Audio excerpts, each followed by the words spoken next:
Inayos ng matandang lalaki ang damit at napapahid pa sa noo dahil pinagpawisan yata ng malalapot. Come on in, son. Ano yun kapag kuwan kaya naman walang imik na humakbang si Terence at siya naman ay parang tuko na nakakapit sa braso nito.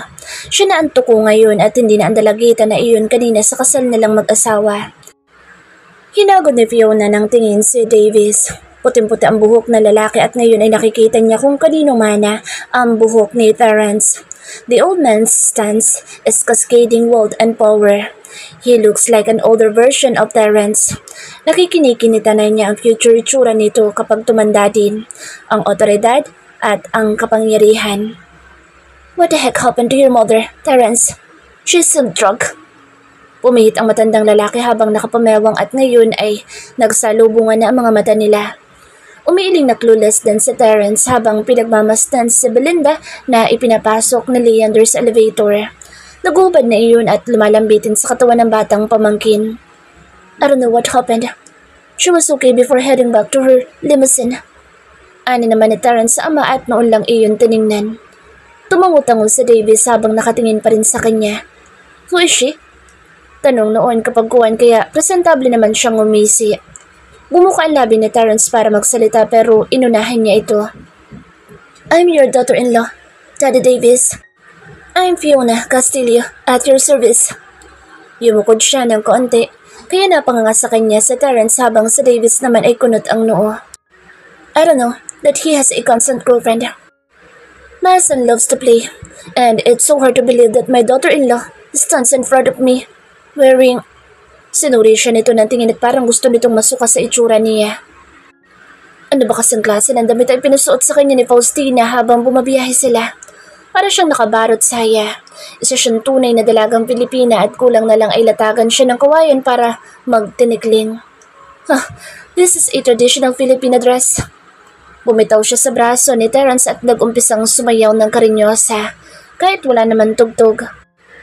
Filipiniana, as we call this in our country, Senyor, Daddy Davis, I mean. Umikot siya sa kabuuan ng bulto na matanda na nalaglag ang mga panga. And Faustina said, "You're a conservative woman." Ngisi niya. Mas makati pa ang Filipiniana dress niya kaysa sa gown na suot niya kanina. Holy Christ! Usal ni Davis at nang sulyapan niya sa Terence ay parang umiigting ng makailang ulit ang panganoon pero hindi siya masita. Go, Faustina, Terence, and tell that woman I want this girl to have a change. We have to talk.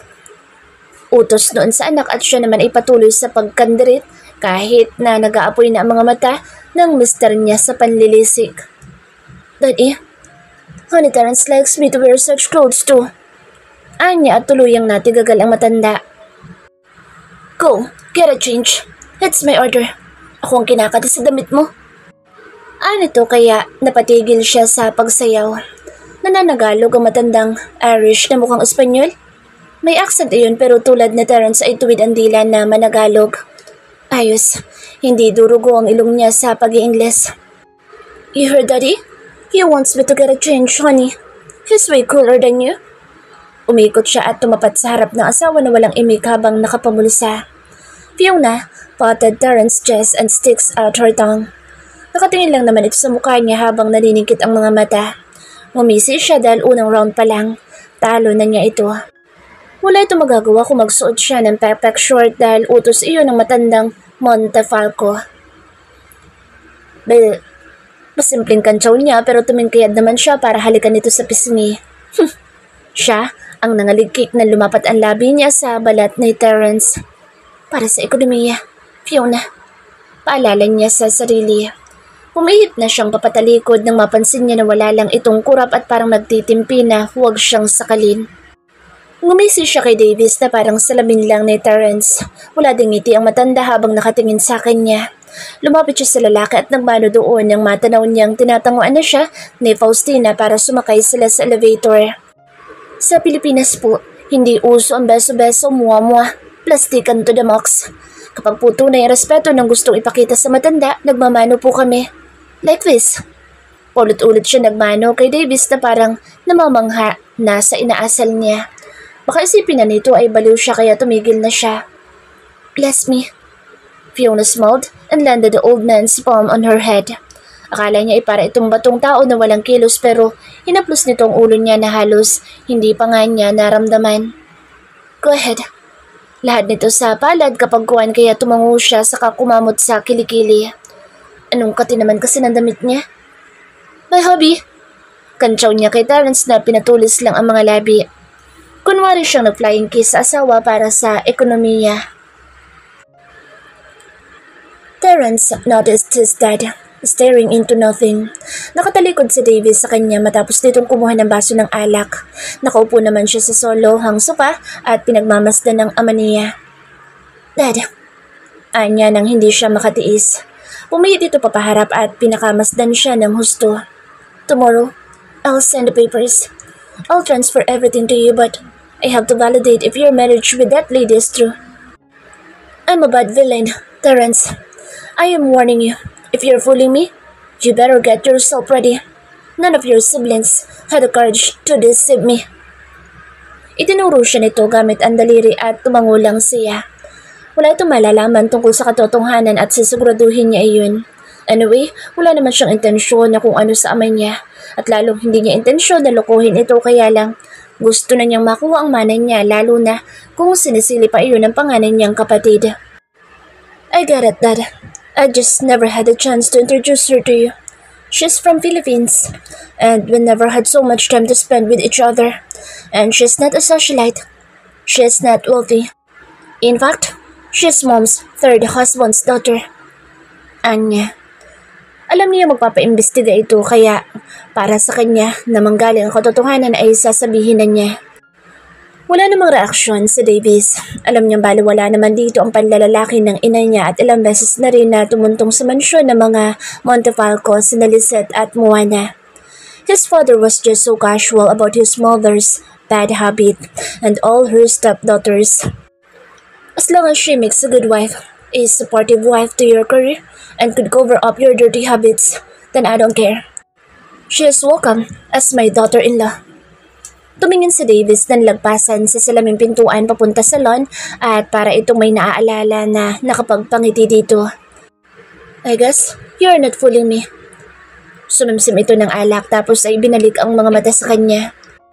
Since no one's using the master's bedroom, you and your wife may use it. If you will win, it's either you bring her with you at the mansion house in Dawson or you'll come for a visit once in a while. You mean I'll leave her here? Halos ngumisi siya ng palihim sa alok na iyon ng ama niya. At kapag hindi niya kasama si Fiona ay mas malayang schedule niya. Kahit lumaya siya sa mansion house, nang makailang ulit na walang bitbit na asawa ay magagawa niya. No one will ever suspect that they're only married in paper. And if the ideas will do, Father, I guess. Damn it. Bakit parang hindi niya gusto ang titig ng daddy niya? Terence has to be careful enough in giving answers. Parang inaaral siya ng ama at pinaiiral nito ang pagiging dating military officer. Any of the ideas will do? Umarko ang mga mapuputing kilay nito at tumango-tango. No, I have to bring her wherever I go. Terence instantly stated. Tumingin ulit sa kanya si Davis at pinakamasdan na naman siya. I think I want her here. What? Nalaglag ang mga panga niya. She's my wife. I want her here. Gusto ko na kasama dito at gusto ko si Fiona iyon. Nag-iwas na ng tingin si Davis at humarap sa shelf ng mga mamahaling alak. Nagtataka siya dito dahil hindi ito mahilig na magpatuloy na ibang tao sa mansyon. And he has to remember that Fiona is now a family and not just a stranger. It's either you choose how to manage your time for her or spend no time for her at all. Damn it. Kailangan niyang magampanan ng maayos ang obligasyon niya. Hindi niya napaghandaan iyon at akala niya ay ganoon na lang magiging kadali ang lahat. Ang masakla pa ay paano kung mabuking daddy niya si Fiona dahil sa katabilan ng babae na iyon. Lalo siya magkakaroon ng problema at baka mabawi na ang mana niya. Umagsak pa ang career niya sa politika. Bumugas siya ng hangin pero hindi nagpahalata. Aren't you mad? I didn't invite you to come to our wedding. I don't care much, son. It's just civil wedding anyway. One day, I will come when you decide to marry her and have heaven's blessing through a priest. Sagot nito sa kaipinihit ng konti ang ulo na kamuntik niyang ikaubo. It's not even on his plans. Divorce ang nasa plano niya at sa Guam nila iyon gagawin para 2 linggo lang ay malaya na ulit siya. And besides, it doesn't matter if I was there or not. You married her and you are the one who would become his companion, not me. Hindi siya nagsalita. Mas mabuti na ang isara niya ang bibig dahil parang may mga laman ang salita ng daddy niya. Ilang taon mo siyang girlfriend? Usisa pa ni Davis nang pumihit ito at naupo sa sofa. Direktang nakatingin sa kanya. She has sense of humor. 2 years, Dad. She has been in a serious relationship for about 2 years. LDR. He casually replied and his dad nodded. And why were you riding your limo back here? Well, she was in your mother's limo. Shit, mapapahamak na siya dahil sa katigasan ng ulo ng babaeng iyon. Kasalanan din iyon ni Leander na binitbit sa Fiona nang wala siyang abiso. Because she got jealous. Moana was there at the wedding. Tumangutango si Davis at wala itong gaanong reaksyon. I see. Check your mom if she's okay. It's your obligation as her son. I am expecting you and your wife 6 o'clock p.m. for the family dinner. I want to meet her again. By the way, any plan about your honeymoon? You have to start showcasing your face starting tomorrow. Ilang linggo ka nang wala sa kampanya at dapat na ipakita mo na yung mukha mo sa tao. Does your wife support you? Umarko ang kilay ni Davis pero sumanda lang si Terrence sa sofa. Ang daming tanong ng daddy niya at hindi niya alam kung alin ang uunahing sagutin. Any night could be a honeymoon night, Dad. Yes, she supports my career. Malay ba niya kung suportado siya ng baliw niyang stepsister? Then, bring her to your campaign. You decided well. I wanted a wife for you, and you gave it to me. I have no regret. Napatanga siya dahil baka sa oras na mangampanya iyon ay maubos ang puting buhok ng ama niya sa konsumisyon. Hindi mahinhin si Fiona. Baka mamaya ay puro kalukuhan ang gawin noon sa kampanya at ikasira pa niya. Ang masama ay siya ang mapapagalitan ng daddy niya dahil siya ang lalaki. He must have the full control to his wife but in Fiona's case, he doubts a lot. She doesn't have finesse, Dad. I told you, she's not a socialite. Paano siya tutulong sa kampanya ko? Tila dismayado siya kaya nangunot ang noo ni Davis. You married her yet you don't trust her? How come is that, Terrence? Medyo pumormalalo ang boss ng ama niya. Hindi siya nataranta at nag-isip kaagad siya ng isasagot. Not that. It's just I don't trust her when it comes to my campaign. She's not into crowds, Dad. Iling niya pero umiling din si Davis. I want to see her with you and that is final. Isasama mo siya sa kampanya at wala ka magagawa. I don't even consider your excuse. Not because she isn't a socialite means she's not into crowds. Gusto ko subukan kung hanggang saan ang kaya ng asawa mo. You made her a Montefalco and she has to learn how to be a Montefalco. Tumayo matanda at iniwan ang baso sa center table. You mean, train her? Terrence furrowed, eyes following his old man's footstep. She doesn't need training. I like her just the way she is. His jaw dropped. How come? Hindi ang tipo ni Fiona ang magugustuhan ng ama niya dahil gusto rin ito ay mga tipo ni Moana na tahimik at mahinhin. Are you drunk, Dad? It doesn't mean I like her. Means I'm not sober. I just like her, and that's it. And one more. Ayoko makita na nakadamit siya ng tulad ng damit niya kanina. She has a beauty that needs to be shown and not to be cut. Ngumiti ito at tuluyang naglakad papalayo. Naleche na. Nag-uulyan ni yata ang ama niya dahil simula at sa pool ay kilala niya ang mga tipo nito at nasisiguro niyang hindi iyon ang tipo ni Fiona na halos kakambal ng mommy niyang maharot at garapal. Baka naman gusto pa mag-asawa ulit ng daddy niya at mukhang misis pa niyang napipisil na gawing ikatlong Mrs. Montefalco. Oh shit, kung ano-anong pumapasok sa kukote niya. His father will drive him insane. Lahat na yata ng tao ay nagiging konsumisyon sa buhay niya. Kahit na si Moana ay parang biglang naging sakit niya sa ulo. That girl must have put something to that drink to seduce him, and he doesn't like it. Ayaw niya sa mga babae na handa siyang pikutin para lang mahawakan sa leeg. Sumilip siya sa pintuan para makita ang lagay na Belinda. Nag-aalala siya sa ikinikilos na madrasta niya kanina dahil hindi naman iyon akma sa edad noon na halos 60 na. Parang kahit nasa Leander ay gusto nung gahasain kanina. Nakita niya na natutulog na ang babae at isang babaeng naka-uniforme ang nag-aayos ng kumot. Wala siyang masilip na Leander pero bigla na lang na bumukas ang pintuan at dibdib ng lalaki ang humarap sa harap niya. "What are you doing here?" Tanong ni Leander kay Fiona kaya medyo itinuwid niya ang likod. "Checking her. Is she okay?" "Hindi ko mapalagay. Sabi ni Tita Faustina, huwag na ako lumabas ng master's bedroom pero gusto ko makita si Mama Belinda." Sumilip ulit siya sa siwang at mukhang mahimbing na nga ang madrasta niya na ngayon ay biyanan kuno na niya. "She's okay. She fell asleep. Her behavior is kinda unusual for her age." Ani pa ni Leander at tuluyang humakbang ito papalabas ng kwarto kaya binigyan naman niya ito ng daan. "Anong ibig mo sabihin?" Takang tanong niya sa lalaki na pamaang din naman sa akin niya. Tanga yata ang tingin nito sa kanya pero wala naman kasi siyang alam sa ganoong kilos ng babae. Nalalasing naman ang ina-inahan ni Carla noon pero hindi naman katulad kay Belinda na halos subaran na ang lalaki. Ngumiti si Leander at pinindot ang ilong niya. "Innocent. She is self-drug." Nganga siya at nanlaki ang mga mata. "Sino naman ang gagawa nun sa kanya?" Gulat na tanong niya. Lahat sila ay nasa hotel kanina at sino naman ang baliw na maglalagay ng droga sa iniinom ng Tita Belinda niya. Agad na napaisip si Fiona. Baka yung matandang abogado o kaya yung judge. Maganda si Tita Belinda. Mommy Belinda pala. Baka nagnanasa ang matandang kulubot na iyon sa kanya. Nanunulis sa mga labi niya habang inaalala ang lahat ng nangyari. Kaya pala ganoon din ang sabi ng biyanan niyang hinog kanina. Mukha daw nakadroga sa Belinda.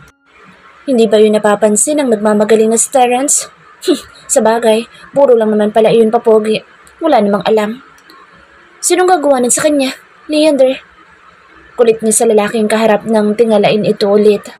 Pero hindi na ito nakapagsalita ng may umere na boses sa may likuran niya. "And you should be asking your husband and not your bodyguard, young wife." Ano yun kaya napaismid siya. Ang pakialamero kong asawa. Likong-liko ang uso niya at hindi siya magpapanggap dahil wala naman si Senior Davis sa lawn sa harap niya. "My husband is out of reach."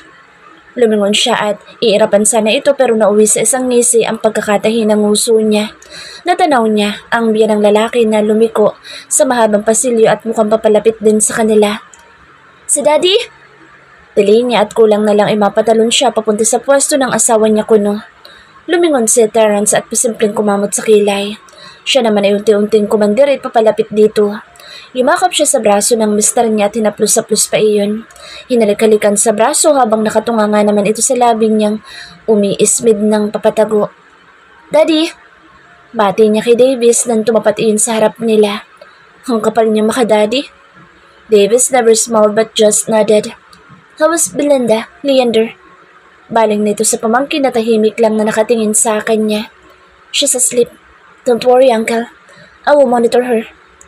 Tahimik na pinihit ni Davis ang doorknob at itinulak ng konti ang dahon ng pintuan. Sumilip iyon sa siwang at ilang segundo na tumitig lang.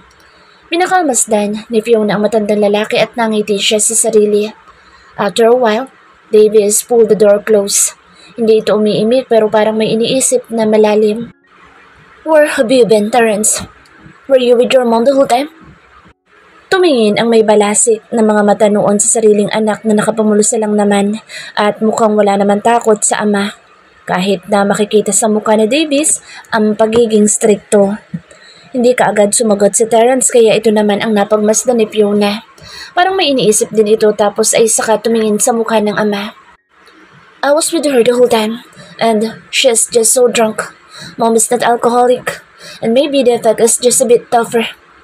Anito pero parang hindi niya iyon matanggap. Dalawa na anak sabi na mukhang nadroga sa Belinda. Pero bakit iba naman ang version ni Terence? Baka naman ito mismo nagpadroga sa ina para manahimik ang matabil ng uso. Natutop niya ang bibig. Baka idroga din siya nito para manahimik pansamantala ang bibig niya sa pagtalak. "Just keep on monitoring her. She's old. And Fiona?" Baling ni Davis sa kanya kaya napatuwid siya ng tindig at ngumiti. Naglakbay ang mga mata ng matanda sa kabuuan niya bago ibinalik ang paningin sa kanyang mukha. "We'll have dinner. 6 o'clock p.m. Don't miss it. Leander." Ano yun din sa lalaki na tumangulang at ngumiti. Nang maglakad si Davis papaalis ay hindi napaghandaan ni Fiona nang bigla naman siyang kaladkarin ni Terence papaalis. Aray ko ha? Angal niya rito at pilit niyang binawi ang braso pero parang mga bakal na kamay ang nakahawak sa kanya. Dito ka pa sa bahay ko nagkakalat. Magpapahuli ka sa daddy ko na nakikipaglandian sa pinsan ko? Daldal nito sa kanya kaya umalsak agad ang galit niya. Ang kapal talaga ng mukha nito na pagbintangan siya ng kung ano-ano. Saan ba itong umugot ng mga ganoon dahil parang hindi lang sa puwet galing ang maanghang nitong salita, kung hindi mula sa balon-balunan. Usap lang landian ka agad? Anya at pilit na binaliwala ang sama ng tabas ng dila ni Terence. Ikaw nga hindi ko alam kung tanga ka ba o ano. Ikaw lang nagsabi na lasang si tita. Mommy pala. Even Leander said she was drugged. Hindi mo ba alam yun?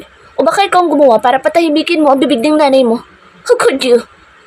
Sinadya niyang patikwasin ng pang-itaas na lobby nang ipasok siya nito sa master's bedroom. Tumayo ito sa harap niya na nag-iigting ang mga panga pero bumamewang din siya. Shut your mouth. You don't have the right to say those things to me. At ikaw may karapatan din? Wala ka ring karapatan? Matari na sagot niya at pati mukha niya ay nagpapakita rin ng pagkadisgusto rito. Alam natin parehas na sumunod si tita. Mommy pala. Kurap niya. Sumunod siya sa amin ni Leander na may dalang baso ng alak. Ikaw ba nagbigay nun sa kanya? Dahil sa pagkakatanda ko, asawa kong bobo. Si Juan ang may bitbit ng baso na yun. Gosh, baka gusto niyang i-drug ang sarili niya para sa honeymoon niyo. Ngumisi siya ng mapang-uyam. I'm warning you! Singhal ni Terence sa kanya pero binalatan niya ito. Booking ko na kayo, kaya huwag ka nang tumanggi pa. Yucks! Babaero na, drug addict pa. Yucks! Kung malalaman kaya ni...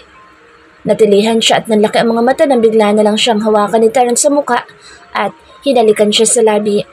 Pilit siyang nagpumiglas nang maramdaman niya na parang bumabo ng mga daliri nito sa ulo niya pero ang pagpupumiglas ay nauwi sa paglambitin niya nang biglang bumukas ang pintuan at makita niya ang mapuputing buhok ni Davis. Hinay ko.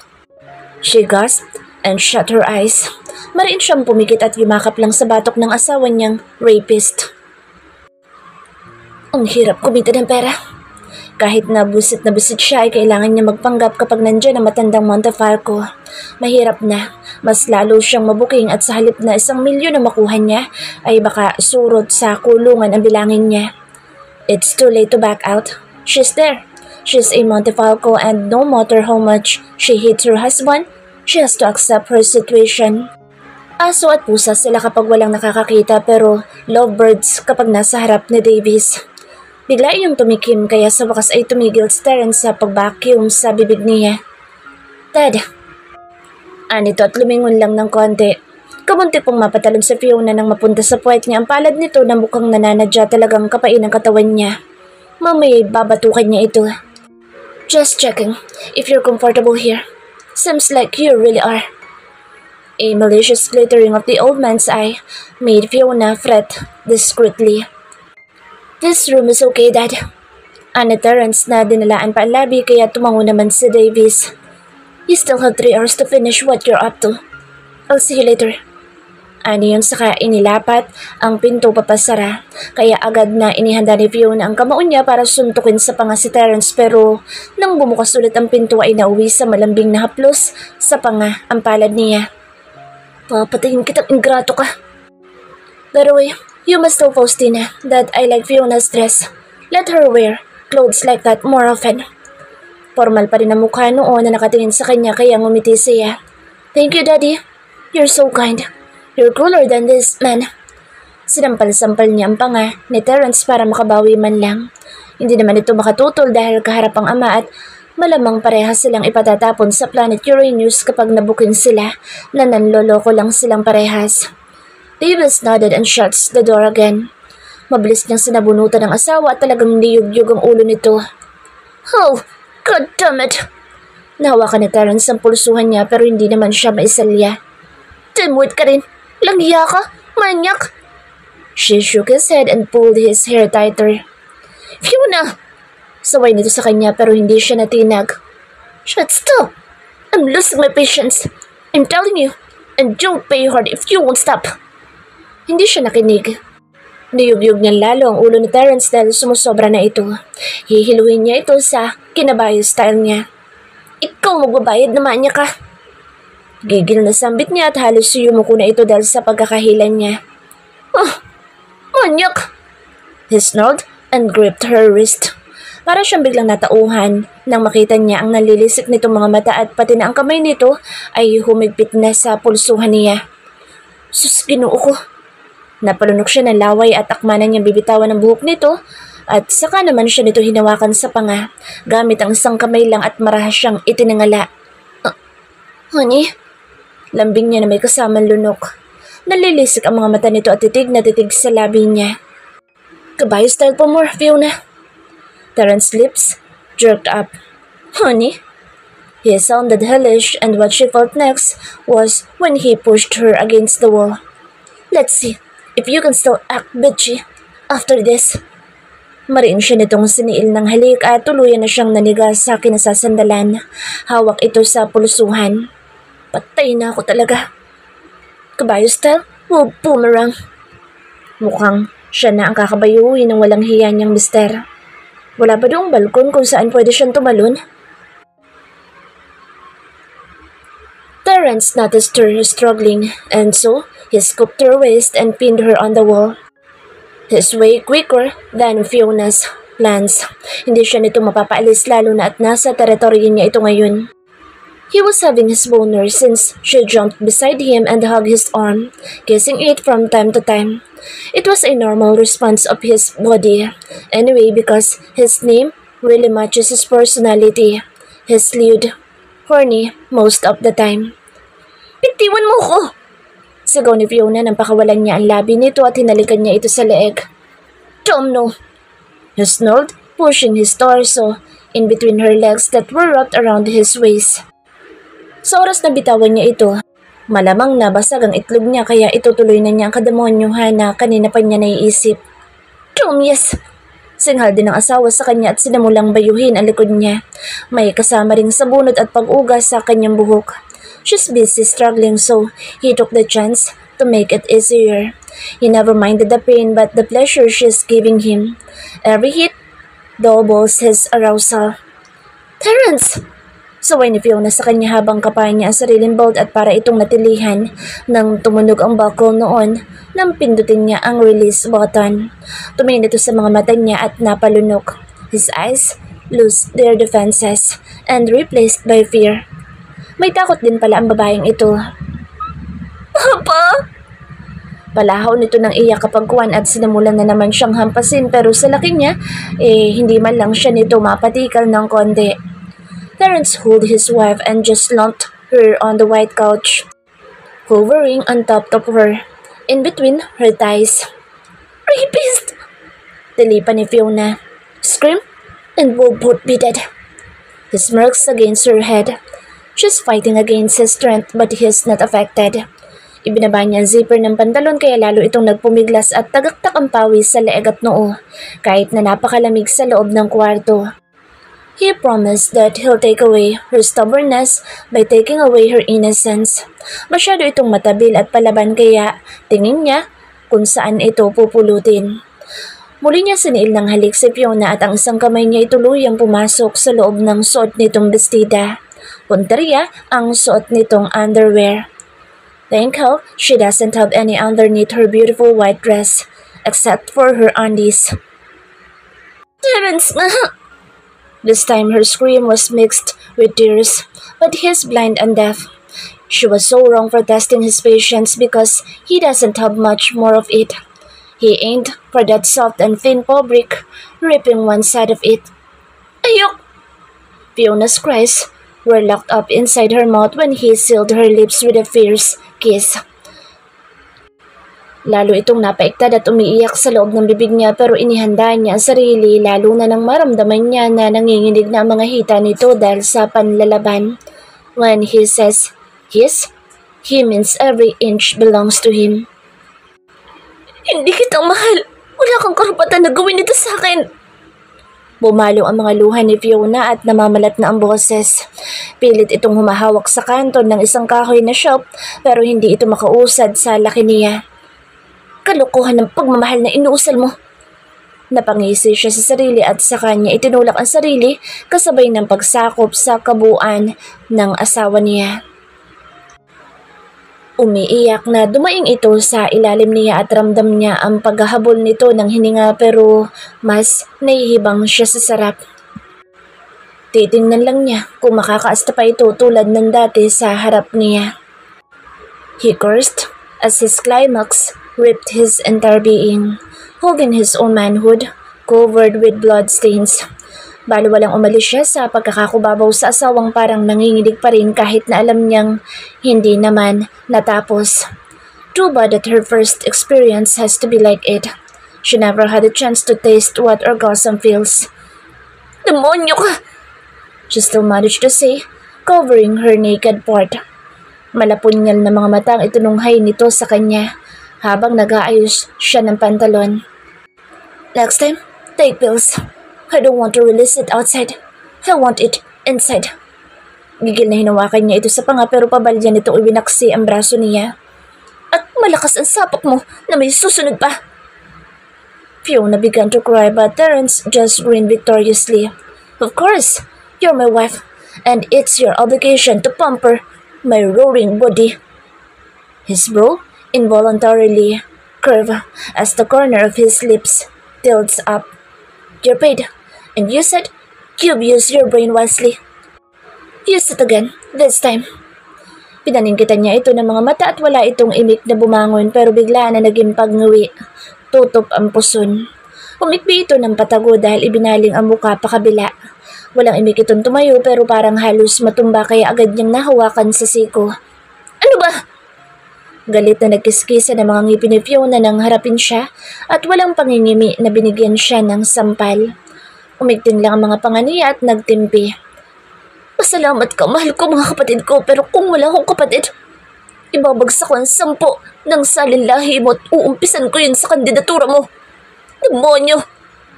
Nasundan iyon ng pag-iyak at pag-iling pero manhid pa din siya.